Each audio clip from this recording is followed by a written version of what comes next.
Hey guys, it's Leslie, and today I wanted to go over my wrap up for the InLoveAthon. I'm filming this on Thursday the 15th, which is the end of the readathon, but it doesn't end till midnight. I'm not going to finish any more books today, so I figure I may as well go ahead and do it now while I have the time to film this. So let's just jump into it and see what I read this week. The first book I finished was not on my TBR, but alas, I read Nevermore, The Trials of Morgan Crow by Jessica Townsend. Oops. This is a middle grade fantasy story and it's super, super fun. It was really cute. I love the characters. It's been compared to Harry Potter like most middle grade fantasy is, but I thought it was very reminiscent of Charlie and the Chocolate Factory. It's not like the same story as like Winning a Golden Ticket or anything like that, but it just has these feelings like it. One of the main characters reminds me so much of Willy Wonka, so I really liked it. I thought it was super fun, really good. It's about this girl named Morgan Crow, who is right here, and she's technically a cursed child, and she's supposed to die at the very beginning of the book, and obviously she doesn't, and she gets sucked into Nevermore, and she has to kind of go through these trials to become part of the Wondrous Society. And none of that really makes sense until you read the book, so the premise is not that interesting, but it's just about what she goes through and the characters, and there's going to be a sequel, I believe, that comes out in October, maybe, that I'm really looking forward to. So if you're into middle grade or into fantasy, definitely check this one out. And I read this one for Red on the Cover instead of The Girl in 6E because it never came in to my library, and I was already starting this before the readathon even started, so it ended up working out. The second book I finished for the InLoveAthon was Lolita by Vladimir Nabokov.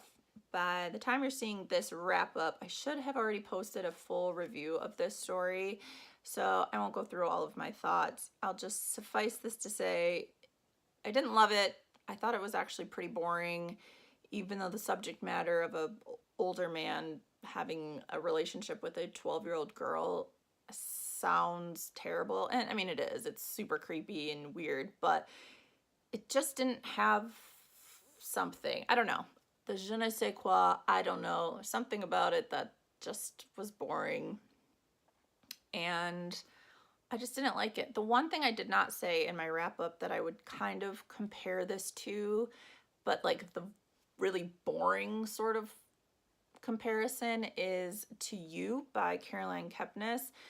Joe, the main character of that story, and Humbert, the main character of Lolita, have a lot of similarities. Not really in their like psychosis necessarily, but in this I'm better than you kind of thing that it's not super overt, especially in Lolita, but it's a very like tangible thing that you can latch onto in the story that just reminded me a lot of the same kind of character. I would be interested to see if Caroline Kepnes had any, like if she's even read Lolita, because I feel like there's a lot of similarities. If you've read Lolita and you've read You, tell me if I'm way off or if you thought anything similar, because that's just been bothering me. For whatever reason, I just compare the characters, and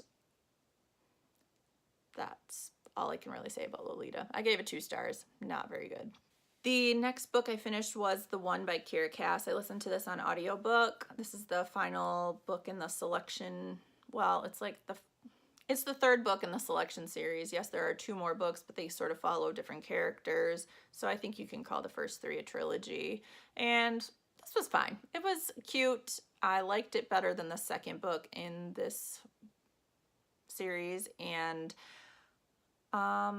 it was fine. It's not really much you can say about it since it's obviously a spoiler for the first 2 books, but it ended up fine. That's about it. I gave it 4 stars for at least it was entertaining, especially after reading Lolita. It was easy to get through.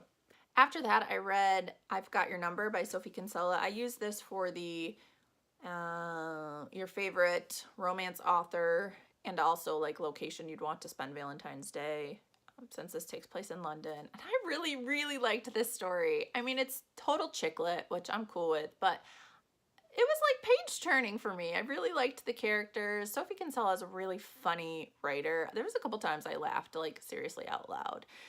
And I think that's always a job well done in a book. So I was really I really liked it. I think I will read more of Sophie Kinsella's sort of like standalone. I know her Shopaholic series is super popular, but I read the first one and I just didn't really like it. I just didn't find it that interesting. But I would like to read her other like sort of standalone stories because I really liked I've Got Your Number.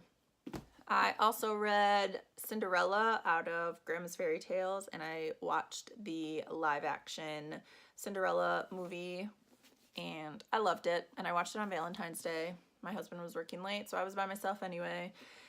But I just love that movie. It's so cute. And I cry like 3 or 4 times in it. I just love it. I don't know why. I mean, I'm sure I know why, because it's cute. And I love nice people. I think it's like such an underrated thing. Like, you know, we're kind of taught to like, we all gotta be badasses and whatever. I don't know, but I feel like Cinderella is this person who is so nice despite being around the most horrible people. And I don't think she's like passively nice. I think she just knows that's the better way to go about living. And I don't know, I just think it's really remarkable, and I love that about her. So anyway, if you've not seen the live action Cinderella, definitely check it out. It's so good. Overall, I thought the readathon was really successful. I'm glad I read Lolita just for the classic love story, but also for the classic that I want to read in the month of February, or one each month. So definitely got that checked off my list. And I liked most of the books that I picked. I'm good at readathons like the first 3 or 4 days. Like I will read a lot, and then after I've read like 3 of the books on my TBR, even 4, I'm like, nope, I'm burnt out. And then I kind of peter off in the last 3 days. So I really haven't read much in the past, at least, yeah, since Monday probably I have not read as much. In Michigan, we had massive snowstorms over the weekend. So literally my kids and I did not leave the house from, I think, Thursday afternoon until Monday afternoon. So I had a lot of reading because we were just like stuck in a snowball in this house. So that was actually worked out really nicely for me. If you guys did InLoveAthon, let me know how you did, and until next time.